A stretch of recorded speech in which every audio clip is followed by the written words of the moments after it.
ये कैसे? कह रहे तुम सेठ हो, दूसरे को न जाने कहां कहां से जबरन जबरदस्ती कैसे कैसे करके धन रुपया को इकट्ठा करता है, गरीबों को निचोड़ करके ठग करके जैसे भी होता है सेठ कहलाते हो। तो वो क्या है, हक दूसरे को मारे, इसीलिए तो उसमें खून निकल रहा है।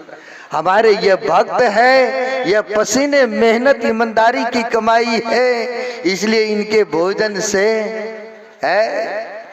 दूध के बूंदे निकला। यानी संत जो होते हैं भाव और प्रेम के भूखे होते हैं, है ना, भाव और प्रेम के भूखे।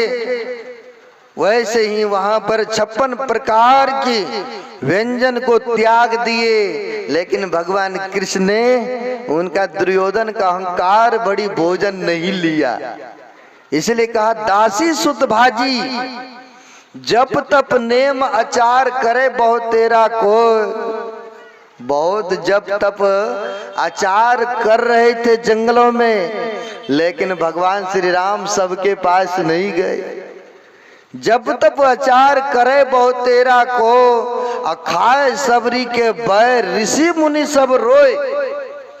सब ऋषि मुनि रोते हैं, कपसते हैं कि मेरे कुटिया कितना सुंदर है, भगवान को तो यहाँ आना चाहिए था, लेकिन मेरे पास नहीं आकर के चले गए वहां भिलनी की कुटिया में, शबरी की कुटिया में, जो कि कंद मूल फल ला करके रखा करते थे। कहीं आज ही ना आ जाएंगे हमारे प्रभु श्री राम। प्रेम देखते थे, श्रद्धा देखा करते थे भगवान। इतना ही नहीं, अगर युधिष्ठिर जी महाराज ने सभाओं को यज्ञ कराया था, आपको पता है, महाभारत को पढ़े होंगे। कहते हैं किन्नी यज्ञ युधिष्ठिर बटोरा सकल समाजा, मर्दा सबका मान स्वपच बिना गरी घंट नहीं बाजा। भगवान कृष्ण ने और वेद व्यास जी ने कहा था युधिष्ठिर जी से, इनको गलानी होने लगा कि अपनों को ही यह गद्दी धन रुपया मकान के लिए मैंने युद्ध किया, अपनों में ही इतने आदमी मारे गए, ये ठीक नहीं हुआ। भगवान कृष्ण ने समझाया बहुत तरह से, लेकिन युधिष्ठिर जी महाराज फिर भी नहीं मानती। कहा तुम यज्ञ करो, तुम्हें अगर लग रहा है कि हमने हत्या किया, पाप किया, अरे एक घड़ी घंट रख देना, और जब यज्ञ पूर्ण होंगे तो वह अपने आप ही घड़ी घंट बजेंगे, और वह घड़ी घंट अपने आप बजेंगे, और अपने आप जब बजेंगे तो समझना तुम्हारा पाप सभी कट गए। कहा क्या घड़ी घंट को बजाते, कई बार आप लोग मंदिर में जाएंगे तो घड़ी घंट को बजाएंगे तब न बजेगा। कहा तुम दान पुण्य करोगे, यज्ञ करोगे, साधु संतों को खिलाओगे, और घड़ी घंट अपने 3 बार बजेंगे तब तो तुम्हें तसल्ली होगी। बोला हाँ भगवान, तब तसल्ली हो जाएंगे। बहुतों साधु महात्माओं को निमंत्रण दिए, बहुतों को बुलाए, और सबको भोजन कराए, सबको दान दक्षिणा दिए, लेकिन एक बार भी घड़ी घंट अभी तक नहीं बजा। भगवान कृष्ण से युधिष्ठिर जी पूछते हैं प्रभु किन भक्तों का भोजन नहीं हुआ है जिसके कारण से अभी तक एक बार भी घड़ी घंट नहीं बजा। कहा देखो काशी में एक स्वपच भगत है, और तुमने नीच जात जान करके तुम लोगों ने उसको निमंत्रण नहीं दिया। तुम लोगों ने स्वपच जान करके उनको आमंत्रण नहीं किया।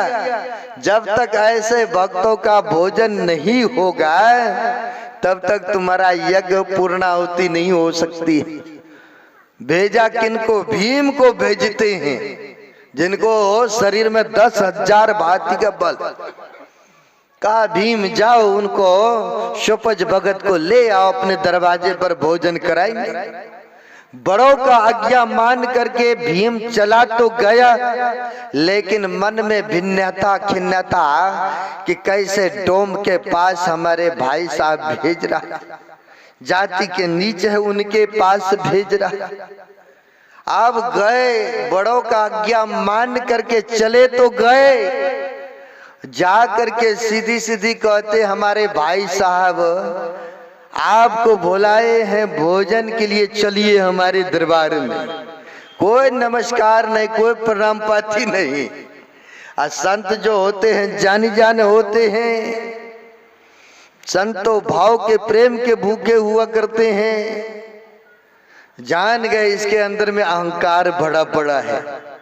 कहा तुम लेने के लिए आए हो, ठीक है मैं चलूंगा, लेकिन तुम आए हो तो मेरा वो झोला बैग है वो उठाओ, फिर चलता हूं तुम्हारे साथ।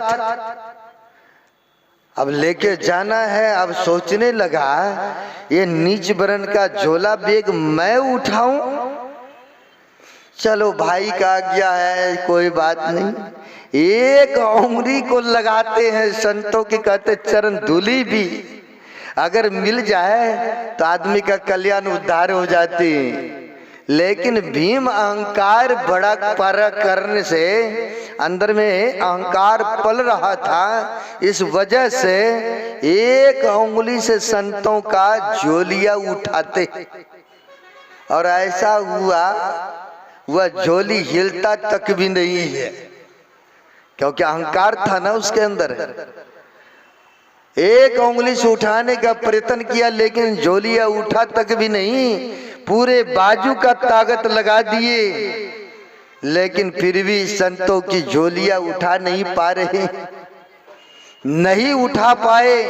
पूरी बाजू के पूरी शरीर का ताकत लगा दिए, लेकिन एक संतों की झोली नहीं उठा सके, क्योंकि अहंकार था।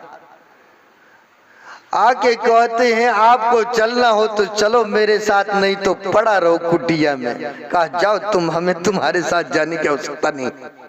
संतों प्रेम के भाव के भूखे होते ना। कहा जाओ तुम। खाली ही भीम चले गए। युधिष्ठिर जी महाराज पूछते क्या हुआ, नहीं आया?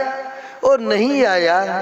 भगवान कृष्ण ने कहा आप जाओ विनम्रता से उनको लेके आओ, तब आएंगे। और युधिष्ठिर जी महाराज पैदल गए हैं रथ को लेकर के। आप पैदल रथ उनके लिए खाली लेके गए हैं, और जैसे ही संतों के पास पहुंचते हैं साष्टांग नमन करते हैं। देखिए जिनमें जिस गाछ में फल लगता है